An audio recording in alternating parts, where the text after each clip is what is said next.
you're going to have to hold it or ask it live because we're live now, right? We're live. I think it's Tuesday night. You're back, Jason. I missed you so much.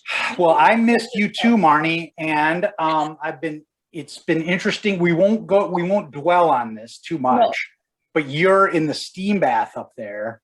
Yes. This was not, my guess is this was not in the cards when you guys decided to move from Northern California. Well, very important because we do talk about the weather and where we all live. It was the hottest day of my entire life in 50 years, and we have air conditioning. And, you know, you ask if it was in the cards, and we have climate change. We're all living through different weather. So, it was.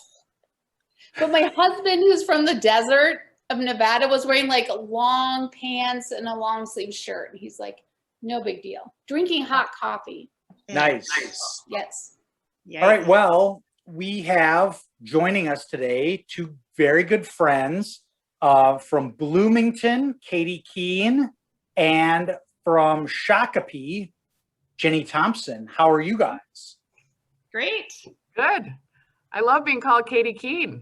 It's been we go by the maiden names always. It makes me feel young. I love it. Yeah. Well, Katie Kuehn, much like Jason Joyce, that's got the alliteration to it. It flows. People like to say it. It's good. Okay, so let's see here. We didn't talk about what we were going to talk about off the bat, but why don't we start with you, Katie? You live in Shakopee where you own a or you live in Bloomington where you own a baby grand piano.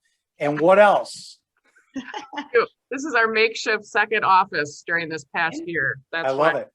Down here as that life changes. And I'm sorry, what was the question? What do I do? What's life like for you these days? What is life like for me? I live in Bloomington. I work in Minneapolis at a church, Mount Olivet. Been there almost 20 years in a variety of the church, like Mount Olivet is it's massive church. It's about 15,000 baptized members. Wow. But yeah, it's a wonderful place that I love and love working there. And my husband and I spent a lot of time up north at our cabin during the summer, and we love to travel, and that's what we do. What do you do at the church? My title, I work in stewardship, which is fundraising, the annual fund, and in adult education. So I coordinate that program and do a lot of communication too. It's kind of a lot of stuff, but those are the main things. Okay, so 15,000 members of the church? 15,000 baptized members. So that's babies on up to grandmas and grandpas. Yeah, that sounds big.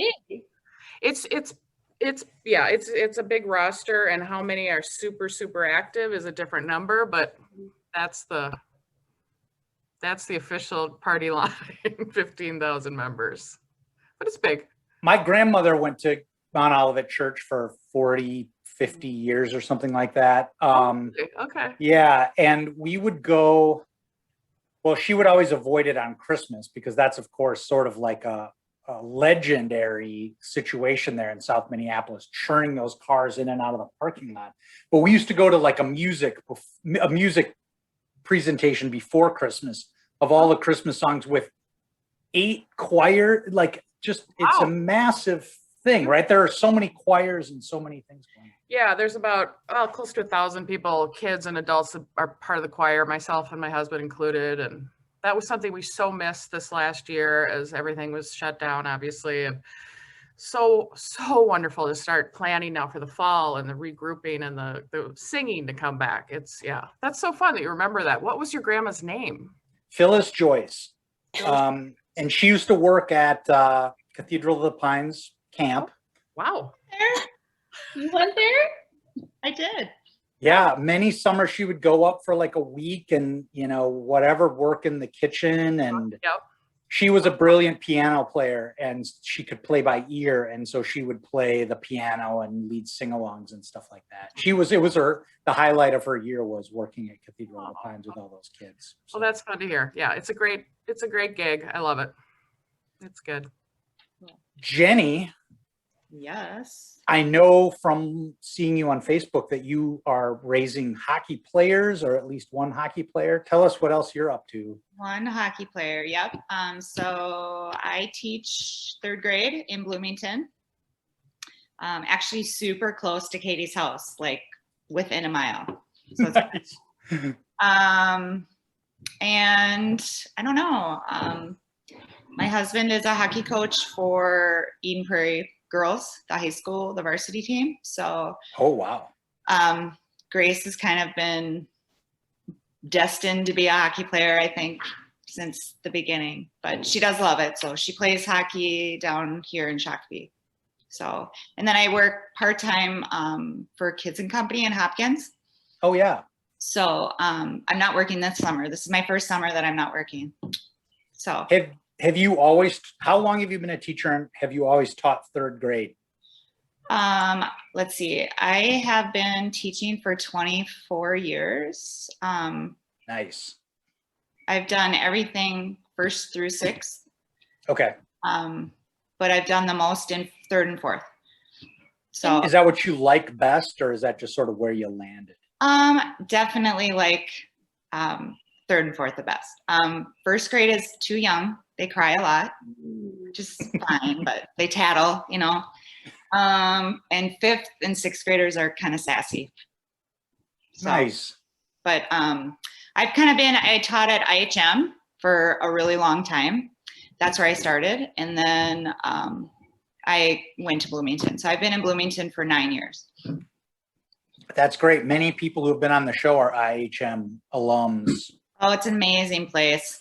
I loved it. It just, Yeah. they went through some transitions and it was time to leave, you know. So what's your, in 3rd grade, I mean, goodness, like it's still elementary school, so you're still doing like everything. What's your favorite part of the school day or the school year? Like what unit do you like teaching the best, or what do you enjoy getting into the most? I really like teaching reading. Okay. Anything about it. I love doing read alouds and lit circles with kids, and I like that part. But I also kind of like teaching math, because math is pretty straightforward. You know what I mean? Yeah. But, And when kids get it, it's sort of a explosion, right? Yeah. Yeah, it's funny because I love teaching reading, and my daughter is just actually, she's going to be 7 in a month, and she just started reading, like really reading, and I'm like, oh, she's reading. You know, it's kind of exciting. But Yeah, taking her own book and just like, or even saying like, excuse me, I'm reading. Can you like, yeah. alone? That's a great moment for sure. Yeah. Yep. Well, I'm going to check in with our peanut gallery really quickly because we have some guests joining us. Troy Finn is here, of course. Some friends of yours, Karen McIntyre says, hi, KK and JT. Tanya Peterson is here saying, hey, ladies. Jenny Anderson is here saying, hello, ladies. And Doug Robertson is in with the first question, what IHM? I assume you mean the one on Excelsior Boulevard. Yep. Yep, the one, Immaculate Heart of Mary. I think now it's called Notre Dame Academy, but, and it was John Ireland School when I started there, and then went back to IHM. So yeah. Here's one embarrassing story about IHM, and Doug probably remembers this, but they had 2 basketball hoops in the parking lot in the back. One was regulation height and one was shorter. And in high school, I'll try to think of all the names: Mike Case, Brian Sandem, Eric Haugen, maybe Doug, Paul Beneke, Dave Book, Todd Ames, sort of a random crew of dudes. We would play basketball on the short hoop because we could slam dunk back there. We thought we were pretty cool. I don't think you were alone. It's good to see if that's a tradition that's carried on, then that's good to see. But Yeah. That's where Doug earned the nickname Pale Glider. But anyway, we'll save that for now. I did wonder about that, actually. I was like, I kind of want to know more about that. Many nicknames were forged on that blacktop. Well, Marnie, I've been occupying all the question asking. You have your cat friend there. Oh. Freeway. Very cute. Well, I wanted to ask you, Jenny, when did you realize you wanted to be a teacher? Gosh, I think that was really, well, actually, you know how we did that career day in 9th grade when you'd go Yes. somewhere? Yeah. So I wanted to be a DJ. Like, and I went to KQRS for that Whoa. day. Mm. Yeah, it was so fun. But they don't make very much money. No. Not like teachers do, right? So I think it's kind of funny that I was like, oh, they don't make That cash in. yeah, teachers. But I think, you know, Bosacker, Mr. Bosacker, he was amazing. Mr. Graff, like, I think that was just Hey, kind of one F or two Fs? two. Do you like the two Fs? Yeah. I'm trying to recruit him to come to the show, but he's non-responsive. Oh, I did email him years ago asking him about this thing that he did, and he did respond to me. I'm going to keep working on it. Okay, so you went to career day and you did not want to be a DJ. I did want to be one, but they just But not- don't make very much money. Funny. I love that. I never knew that. When you're in 9th grade and you get to meet all those bands, I kept just thinking about me hanging out with like Rat and Motley Crue. Yes, That would have been so awesome. Oh, you. yes. Totally. Well, Mr. Graff was a big influence on me, but KQRS, no one's brought that up yet. What amazing music. I should, like, is it still exists, the radio station? You Yes. still yeah. listen? Yeah. Not really. Not really. No. Is That was the soundtrack of our high school, KQ, I feel like. That was, you saw those T-shirts and bumper stickers everywhere. That was the Oh. station, you know. I'm sure some of that music is on the playlist where some of us are getting together in first week in August.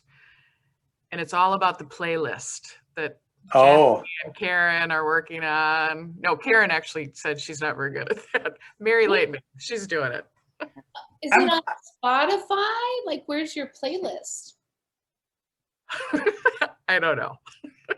But it's all that music, our 80s music. It's fantastic.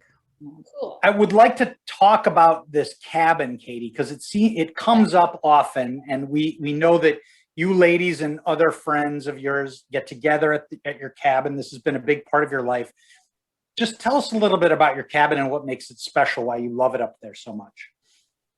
For me personally, it's been in my life since I was born. We've been going up there every summer, and my mother is one of 4, so all 3 of her siblings have cabins up there as well. So they grew up there since they were kids. So I have cousins, I have second cousins, I have third cousins once removed. So there's a ton of community, which makes it super special. Plus, that's where I met my husband. So his family is there with his cousins and second cousins. So there's just a lot of, community and family and friends.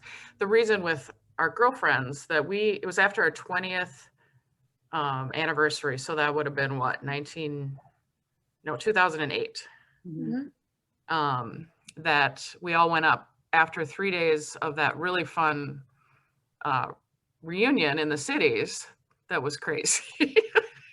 I mean, that was very fun. And then we all went up to the cabin and just laughed for 3 days straight, danced to all that music. And it's just fun to all be together and be on the lake. We lost. Jason's gone. We're in charge. Yay. Well, Just kidding. he'll come back. Oh, I'll let him in. Yeah, that would be nice.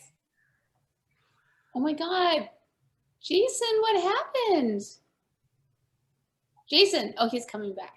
He's connecting. Jason. Yeah, sorry, I got kicked out. That's okay.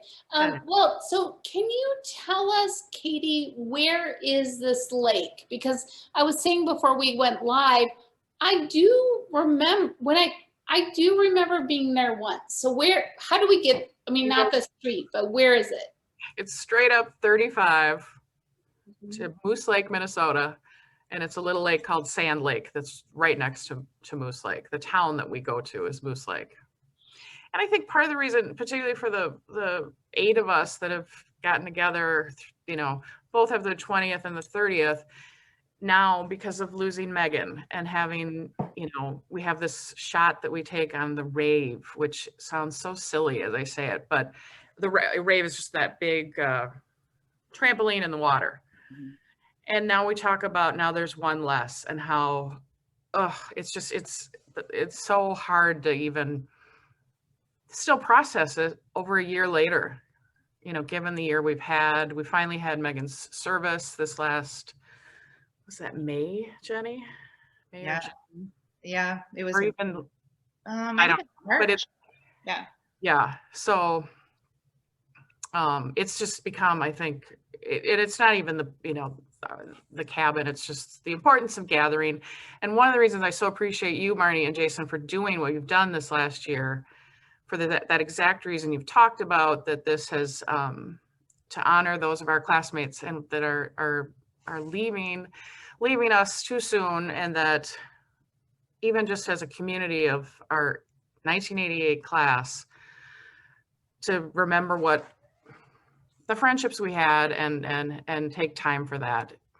It's important. Well, That was more than you wanted about the cabin, but there you go. Oh, I want to no, talk that's to great. Megan. I mean, Megan is one of the people who I would talk to at the reunions for a long time, and would always say, boy, you know, I really wish I connected with her more. You know, I should figure out a way to stay in touch. And then just, you know, then it just doesn't happen. And that's the, you know, that's, I think, I mean, in that respect, Marnie and I have very selfishly benefited from the show, because we've been able to do this. But hopefully it's inspired other people to reach out, you know, and connect with each other on an individual basis too. But you guys, that's a great thing that you guys have, you know, to have this group of friends that have endured, and that you guys really go out of your way to sort of make time to have those connections and get together. That's pretty special and cool. Now, can I ask you a little bit about Megan? Because so I went to Meadowbrook with Megan, and we were not big pals, but I appreciated her curly hair as a curly haired person. Sure. And can you share, like, is there something you want to, does Megan have other family members that she left? Like, is there something you can share about her family? Well, she had a wonderful husband, Bruce Berglund, and they have 4 kids. 4? Yep. And they led a wonderful life. Bruce is a writer and a professor, and don't ask me on what. It's something about Russian historical history. I mean, his dissertation, was so specific, 1912 to 17 Russian Prague relations or something. I don't know. Right. But he did just write a book on hockey, that if any of you hockey people out there. The fastest game in the world or something. I have it. Yeah. The history of hockey in the world. Yeah, they have 4 kids, and Vera, Nils, Marta, and Will. Okay. And they lived over in Prague and somewhere else, but yeah, wonderful family. And Megan is one of 7. She's the youngest of 7. Wow. And the last time that we saw her, it was her dad had died in his 90s. She sang at his service. So this would have been late February, March of 2020, right? Mm-hmm. Yeah. It was a week before she died. Yep. And a week later she died. And she sung beautifully at her dad's service that week before, and was obviously, she was fighting the good fight, but that cancer got her. And yeah, it's. One thing about Megan is she introduced me to the sound of music. So like her family was really musical, right? Okay. And I was there all the time growing up, like in junior high and high school. And she was like, what? You've never seen The Sound of Music? And so she made me watch it. And it's great. Like I've watched it multiple times since then, but you know. No. I sort of can't believe that you didn't see it either. I know. Well, that was like back when there were only 4 channels. That was like a thing that you did, is you watch Sound of Music every year when it was on. Right. So once a year it was on. Right. That's great though. Megan's house was a huge hangout house. Her mom and dad had more Hummels than you can Oh, no. Remember? That's right. Yeah. I was always afraid I was going to break one. It's kind of a fun fact too. So my mom and Megan's mom knew each other through daycare. Like, I think her mom ran a daycare with Mrs. Gross. And my mom sent my siblings, my older siblings, there. And then later in life, like way later, my mom used to clean houses, and she cleaned Blonigan's house. And so wow. she and my dad became really good friends with Fabian and Mary Jo. And so they would go out to lunch and stuff. So it was kind of weird how like my friend became, you know, her parents became my parents' friend. So. Yeah, her dad's name was Fabian Adrian, and he went by Jack. All of her aunts and uncles, Fabian Adrian, Thumbelina, something, Twyla, Delilah. It was a fun family. It is a fun family. Yeah. She is missed, but you know. Yes. Well, there are some, your part of your crew keep weighing in here, so I'll just relay some of the messages because they're good. Karen McIntyre says, I can only imagine your bangs when you went to KQ. You want to give us an approximation of those bangs, Jenny? I don't think my bangs got really big until actually Mankato, but they were pretty big. They were pretty big. Oh, know. I don't know. I've got the yearbook. Let me get the evidence. Bangs are back. I know. They are. Yours they are. I just natural and nice. Right out. Yeah. Yeah. Well, first of all, I'm glad Karen found the Facebook feed because she kept texting us going, how do I get on? Right. It's complicated. Good job, Karen. Good job. Well, our good friend Tisa Kopstein is also in the comments to recall of the story of the ESSEX sisters, which I think we have to go back. We should, because different stories from spring break keep being unearthed every time we revisit it. So were both of you on this spring break trip? I was and Marnie. No, I know you were, Marnie. Yeah. Marnie, what I loved is one of the first times this trip was brought up.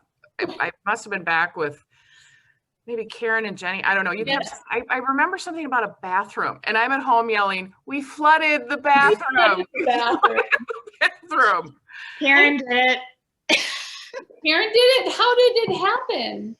The water had stopped, and we just left it on and didn't know what off was, and we probably had a wine or, you know, maybe Corona. Maybe. The other thing about that trip, I remember, who was our vice principal? Was it Mr. Dennis Roof? He was down there with his family. What? And we were at like one of those senior frogs with the giant drinks, senior frogs, bowls of, and he walked by with his family, and I just remember his son saying something like, just keep walking, Dad, just keep walking. Well, he stopped and he said something like, I won't tell on you if you don't tell on me. And we were like, okay. Sure. So we should remind people that Mr. Roof wasn't just any assistant principal. He was the mean one who was responsible for handing out discipline and being, even though he was a, you know, pretty gregarious guy and I think really liked kids, he sort of had to maintain this, you know, hard exterior. So that, of all the people from the high school to run into Stapa over spring break, that's pretty great. I have a question. I'm working on my questioning from Jason. So I don't recall asking my parents, can I go to Mexico for a week in high school? We just went. Was it hard for you two to ask your parents permission? I used to joke that I have an older brother, 2 years ahead of at Hopkins, that we'd beat my folks home on a Friday or Saturday night. I mean, no, I didn't have problems. You did? You were always out having fun. Yeah. Anyway, but no, but it was a different time. It didn't even dawn on them, I think, that it would have been a bad idea for 8 seniors to head on down. We were so like, it was fine. Jenny, was it hard for you? Do you remember asking your parents? Yeah. And they were like, who are you going with? And they were like, well, okay, as long as you're safe. But I was the 5th, right? I was the fifth in my family, so I think they were kind of like, she's a good one, so what's gonna happen? But I would never do that now, right? Okay. I want to change my answer. Of course my parents cared. Yes, it is being recorded. Yeah. Well, if you had an older sibling, I think the skids were greased a little bit. Yep. But I think it's also probably true that your parents, I mean, maybe there was some back channel communication, and they knew you guys were all, you know, hanging out together, right? So you were good friends, and they knew that you would be in good hands with being with each other. That's pretty good. It never would have flown in my house. I knew better than to even ask. You didn't go on spring break with a bunch of the boys, Jason? No, none of us did. I mean, maybe somebody did, but I don't remember any of our group going. Certainly not to like Mexico or, you know, Florida. Right. You know, some of the guys that I know would have driven to Memphis or something like that to see a museum. That would have been Sure. But that's about the extent of that. So it was fun. Do you still have your sweatshirt, Marty or Jenny? No, but I wish I did. Me too. Kept it for a long time, but yeah, I don't know. I remember flooding the bathroom. I remember throwing things out of the window a la David Letterman. And I remember senior frogs in my first tequila. Maybe Mr. Roof. That's all I remember. You don't remember Katie and the Paradise by the Dashboard Light? Gosh, No, what happened? What? Oh, I just remember that. Well, that song is like 8 million minutes long. Did I karaoke that number or what? No, we played it in the hotel room. I just remember that. There was no karaoke in 1987, 88. That's so funny. It's just great, though, that you guys don't have to deal with anyone having cell phone photos of this moment. Like, you really were allowed to have that trip without, you know, I assume that, well, we've seen some photos, but pretty innocuous posed, you know, photos of the whole thing. Yeah. Exactly. We didn't have that hanging over us back then. No. Yeah, a little less pressure. Okay, let's talk a little bit about school. So is there a teacher that influenced either of you that you would like to share? I know you mentioned a few of them already, but I really care about our schooling. And I really, Mr. Almain was a big one for me at Tanglin. And I know he was at Westview too.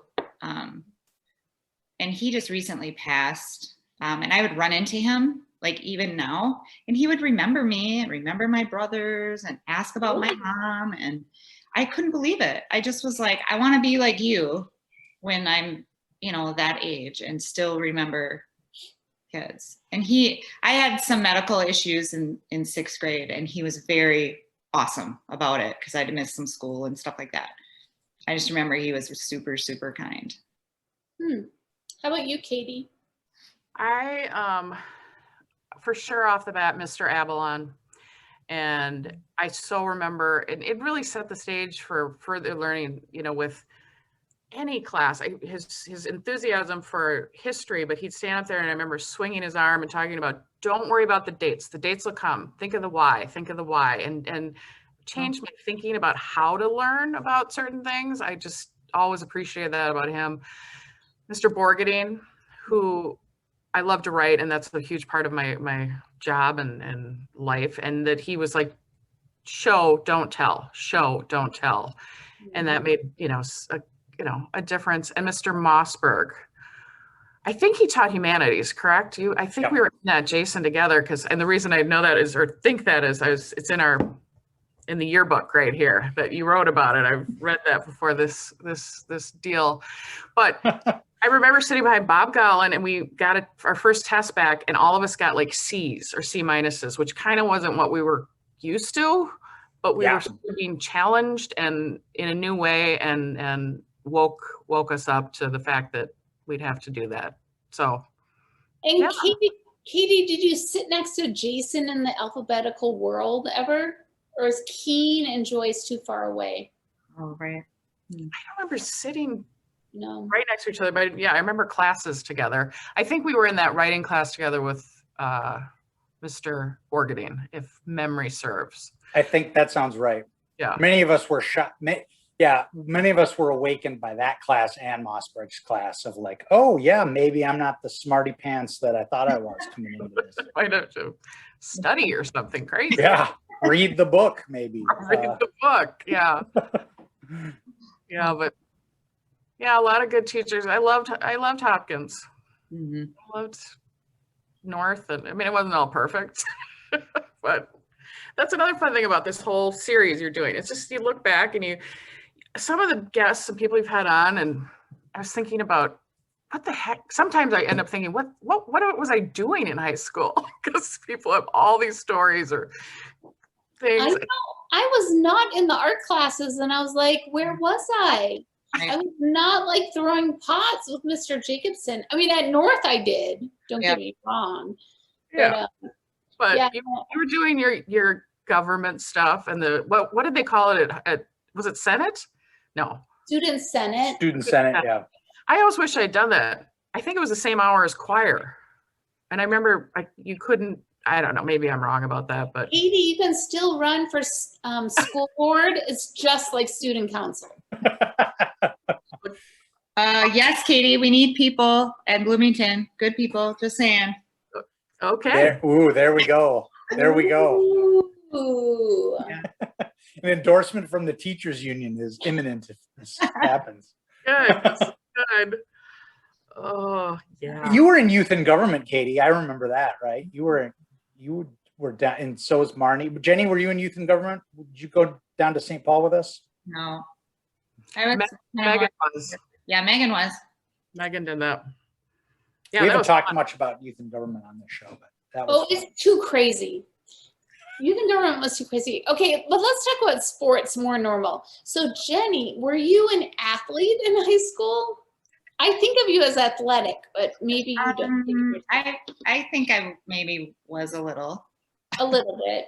Yeah. And was there a sport that you liked best in high school? Basketball.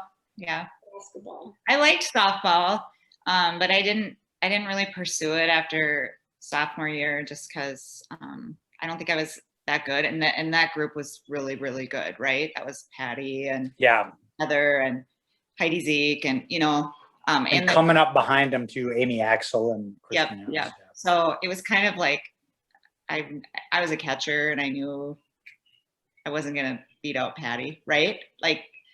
And I think I mentioned this before, but I was cut from volleyball earlier that year. And so it was devastating. But then at the same point, it was like, oh, I have a little bit of free time and I can work some more and I can. And so then it was like a different adjustment. You know what I mean? Did you have a job in high school? Yes. What did you do? I worked, Megan and I started at Target with Rachel Arvidsson. And then I stepped up with Megan to Sears Menswear. What? Yeah. Okay, Sears Menswear? Yep. All right. So I would have to tailor men's suits, right? Yeah. I have no clue what I'm doing. I'm 17. When you work at a place like Sears Menswear, you got guys coming in there going, help me match a necktie to this jacket, right? Were you doing all that stuff at Sears? And Megan worked there too with you? At Ridgedale? Wow. Uh-huh. I had no idea. Wow. And so it was you and Megan. And so we've heard, I'm cutting right to the parties. So we've heard about bonfires behind the Byerlys and crazy high school parties. Were there Sears parties? Oh, actually, yeah. There was a guy, Rob Larson. I don't know if he was from our class. Rob Larson. Yep. Oh yeah. He had a party one time. He lived pretty close to Ridgedale, just off of Stone Road, kind of back in there. There were a couple people. There were a couple of people that had parties, but Megan had some nice gatherings that I sort of remember. Oh my gosh. Yeah. Sears. Yeah. Wow. So how long did you work there? Multiple years or? I think I worked there 2 years. Okay. And old school Target, not yeah. new Target, Yeah, old school. Rachel and I worked in domestics, which was like rugs and towels. And so it was just like I probably can't swear, but it was just like a show by the end of the night because you have to Sure. fold everything, you know, and it was, I mean, it was fun because she and I worked together, but it wasn't very fun. I think Target is funny now. So, right, I'm 50 and like there are Targets in California and I like walk into a Target and there's that smell of the popcorn. And I tell my kids, that's the smell of my childhood. And they're like, Great. Oh, it's very different now. Yeah. Katie, did you have high school jobs? No, I worked in the summer of, I think I started at a daycare Oh, wow. where I would, no, that was during the year. Yeah. I'd go after school and go change diapers. That was fun Ooh. for about an hour. And Wait, you changed diapers for an hour? How many yeah, I would show up at when did we get out of school? 3 o'clock. 3 o'clock, yeah. Or something. And I was that shift that didn't last that long. Okay. Wow. Shocking. I would think not, yeah. You know, yeah. And then, yeah, a couple other things here and there, but nothing like the Sears menswear department. No, for sure. I forgot about that. I love it. I love it. See, all these memories. Yeah. So we were going to talk about getting cut from the volleyball team, not to open a wound or anything, but I mean, that was the difference between high school sports and other sports. And especially if you're like, hey, I'm playing volleyball this year, fall sport, right? So you show up before school even starts, you sort of think like, well, this is what I'm doing with my fall. You mentioned the upside and downside of that, but how did you, that was junior year when you got cut? Yeah. And how do you remember processing that? Did you have to rely on your friends or your parents to help you put that into perspective at the time? Yeah, you know, like Megan was on the team and Carrie Reynolds, like a lot of the girls that I had played other sports with, you know, and so they were always really nice. You know, you see your name, not, or they pull you in. I think Perditis pulled me in and was like, well, sorry, but you know, and I was really sad. And I remember going home and my parents were like, okay, oh, well, you know, like they just were that old school of like, well, you tried, move on, you know? So I think my friends were more of a support than home, you know? I mean, your husband has to deal with this, right? And I gotta think that girls hockey at Eden Prairie High School, the stakes are like here compared to volleyball. Not that Hopkins volleyball was very good and important and stuff, but like, oh, my niece and nephew go to Eden Prairie schools and play hockey. So I know that it is like, boom, like these kids, their families invest years of training to get to that point. So does he grapple with that? Does he talk about that at all? Cutting kids? Yeah. And I think they've always had like superstars, you know, in every class kind of. And I think Eden Prairie is changing a little bit, you know. And Minnetonka's really become a kind of a powerhouse, and Wayzata, you know, schools that typically had, I mean, you know, you have your Edina always, and you know, that kind of stuff. But so, you know, he's talked a lot about, I think hard work's going to win out, whether you're good or not. Hard work's, you know, he's kind of been, I think he's been a little disappointed in the work ethic. Oh, interesting. So he's more into like, okay, who's going to work hard? But that side has been pretty instrumental with my daughter, because she goes in the locker room after games all the time, and she goes to dry with them, and they're so good to her. And I think it's important for these young athletes to have role models, you know, I really do, because it's so much, right? There's so much. I mean, I'm a big promoter of sports because I think there's so much to it, you know, besides actually the health benefits, like, you know, team and all that. So. Yeah, no, I completely agree. That's incredible. Katie, no sports but choir. I did play tennis at North. Okay. My claim to fame in that world. But yeah, sang in the choir and did the madrigal thing and the musicals, Pirates of Penzance, and Annie, Get Your Gun. All right, so talk about that a little bit, because we've had some theater people on. What do you remember most about those? Well, I guess think about what moment comes to mind. Is it more a madrigals moment or a musical theater moment, and what was it?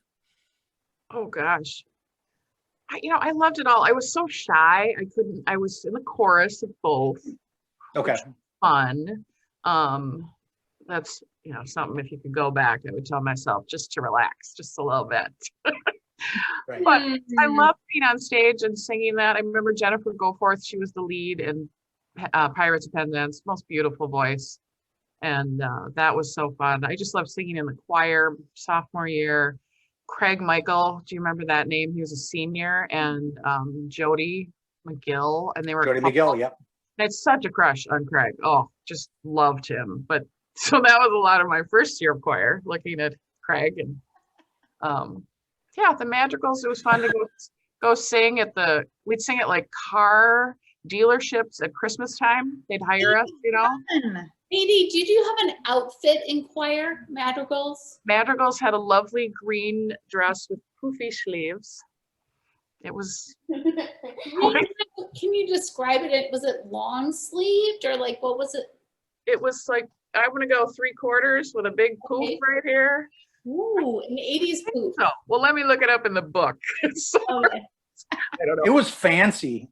The dudes wore tuxedos, I remember. Yeah. And the women wore these big ball gowns kind of thing. And it was, a lot of material. A lot of, it was probably, I don't know, taffeta. Is that a fabric? Sure. I think it is.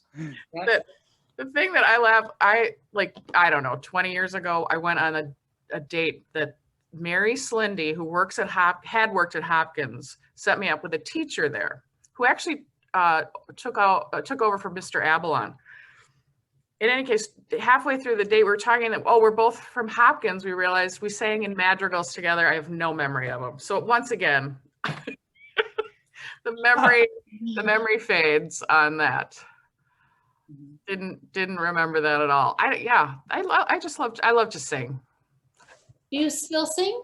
Yeah, I do. We sing in the Mount Olivet choir. Okay. And my husband right now is rehearsing with his band that plays about once a year at the annual 4th of July Moose Lake, Minnesota extravaganza. And I join in with that in the, singing backup kind of stuff, but it's a part of our life. I have to say, I do have one memory of going to your cabin, and when I see your photos on Facebook of the cabin, it makes me miss cabins in Minnesota. I mean, I just miss the woods and the lakes, and we have some here in the Pacific Northwest, but I really appreciate that. Like, I don't know, I appreciate seeing the woods. Yeah, it's beautiful. So important. It is a mindset when you go up north and you get to look at the water the whole week and, roll into town to get popsicle. You do those weird cabin lakes things that are fun. Yeah. S'mores at night, sitting around the fire, singing a song. Yeah, it's good stuff. Seeing loons. Our friend Karen loves the loons. Nice. There's a band. You guys will have to look up this post on Facebook. There's a whole side banter going on about various aspects of spring break and driving down Blake Road and all sorts of things. You can. I'm not multitasking because when there are people that I was friends with, I can't multi-screen. Oh. Karen is wondering if you guys remember the booze cruise from spring break. Oh, The booze cruise? I'm assuming that was a catamaran or something that was on the ocean. And Sounds right to me. Again, what the heck? We were what? 7? I was 17. I was 16. Yeah, me. Oh, Baby. Babies, yes, babies. No booze cruise. I was not there.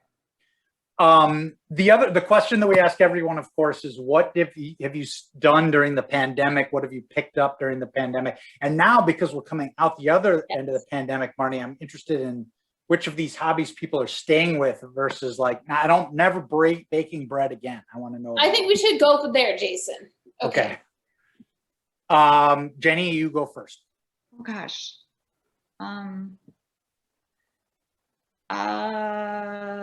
Fitness maybe. I think I you know, when this all hit and I had to be home and then the health clubs were shutting down, right? And things like that. And I was kind of dying inside a little bit every day trying to teach remotely. My gosh, yeah. Yeah. I think fitness. So my husband too. So he built like a little workout room in our house. Oh. Where mechanical room, just small. And then, I've actually been keeping up. Like I joined Beachbody and just kind of been keeping up, which is good, right? My mom is struggling with Alzheimer's. So I've been kind of reading a little bit about that, and exercise is like a huge part of your brain, kind of healthy. So, you know. Yeah. Keep your fitness on. I'm with you. Do you do burpees? That's my question for everybody who's working out. Burpees. I cannot stand burpees. The worst. Total torture. Yes. Yeah. So, Katie? Well, I kind of went the opposite way. My husband and I discovered you can buy Little Debbie snack cakes from Amazon, and they'll deliver them right to your door during the pandemic. Well, won't they deliver, right? They'll deliver. Right. Yeah. So we've stopped doing that. That's good. So that's good. I don't, there's nothing, my husband did a ton of puzzles. I want them out of my house. I just, I'm sick of this table right here in our basement, and but I'm back at work almost full time. So nice. It's crawling back, and hopefully stays that way. Did you guys walk in your neighborhood during the pandemic? And that, like, do you have any thoughts on that? I know the walking in my household has dropped off a cliff here in the last couple weeks. Well, I think the classic. So many people talked about. I'm in a circle in a townhome, and to watch the trees bud in the summer or the spring rather of 2020 in a way I'd never had ever in my life, because we were home. Yeah. You saw every day the changes. Yes, we'd walk every day, and you'd start to see neighbors that you never saw. Yeah, that was a unique part of this silver lining that comes out of this, that we got to know a few more neighbors. Yeah, life really slowed down, like to a crawl, for better or worse, I guess. Right. We have a dog, so we have to walk him multiple times a day. So what kind of dog? He's a Weimaraner. Oh my goodness, they need to walk. Yep, he's kind of a crazy, neurotic dog. So Jenny, aren't many of them like that, the Weimaraners? Yep. So we had one before, and he died when he was a year old because he ate a sock or underwear or something. Oh, and but after the surgery, right? So we spent the money on the surgery, but then he didn't make it anyway. And then my husband's like, oh, let's get another one. And I should have, back in my head, I should have been like, no, not with a little kid. So I talk a lot about him because he's kind of crazy, but he also can be really lovely. So right now he's locked in the bathroom. Yeah, wow. Hey, Marnie. Jason. Should we preview who's coming up next week on KHOP88? I'm only going to do next week because it's going to be so epic. I can't believe it. Next week is the Dance Line show. And Marcy Hall reminds me that we were called the Royales. I did not remember this. Oh, yeah. So the Royales are coming. We have confirmed Marcy Hall Karsh, Andrea Haskevitz, Agnay Shapiro, Trista Reitz is on her way. It is like a Royale extravaganza. Wow. Trista Reitz, that's a name I haven't heard in a long time. That's going to be fun. Very fun. Will there be dancing, Marnie? Yeah. I appreciate that No, we're saving those for the in-person reunions. singing, Yes. dancing, Okay. and like sports. Excellent. But we will talk about like fishnet stockings and Vaseline on our teeth. Oh, Interesting. that put a You know, smile. if, To keep oh, you smiling. didn't know this part? Okay, I'll just preview. Everyone, we competed. And then we had to put Vaseline on our teeth to keep our smiles easy and free. Yeah. Ugh. Okay, that's the big news about next Tuesday. Looking forward to it. Do you guys, before we split here, do you guys have anything that you were thinking like, oh, I hope we get to this on the show tonight, or any questions you have for each other, or memories that you have that we didn't get to? Jenny, you have any questions for me? All I want to say again is thank you to you two. I know people say that. I was so enjoyed tuning into these shows. It's so fun, and I look forward to seeing all. How many students do we have? Everyone, 600 plus. Yeah. Well, I would say, thank you and you are welcome. We appreciate it a lot. We are learning a lot and enjoying all of you. So we have our KHOP88 map. I will post the link. Every guest goes on it, so you can see the town where everyone lives, not their street address, no stalking. And then we have all of the episodes on YouTube, thanks to Jason. I'm way behind. I'm like 4 weeks behind right now. So It's okay. And we have It's summer. we have amazing guests lined up for the rest of year 2. boy. Well, it's so much work, and it's just awesome that you're doing it. So thank you. Well, we appreciate you, because I know both of you have tuned in at various times, and so it's fun when people watch. And like I said, you should go back in and read the comments from tonight, because we've got a nice crew out there tonight who are Only imagine. fact checking each other about spring break from 1987 or whenever that was. So, Yeah. Love it. yeah, Well, great. Well, thanks, guys. Great to talk to both of you. Great to hear that you're all doing well and that life is getting back to normal for everyone. And Barney, hopefully you will emerge from the sauna out there. It's not even fair to call it a sauna. It's like a hair dryer. it's only 92 today, so we're okay. We'll see you next week. Thank you, Katie and Jenny. I really Yes, thank appreciate you, guys. talking to you. Thank you guys. Bye. Bye. Take care. Bye. Bye.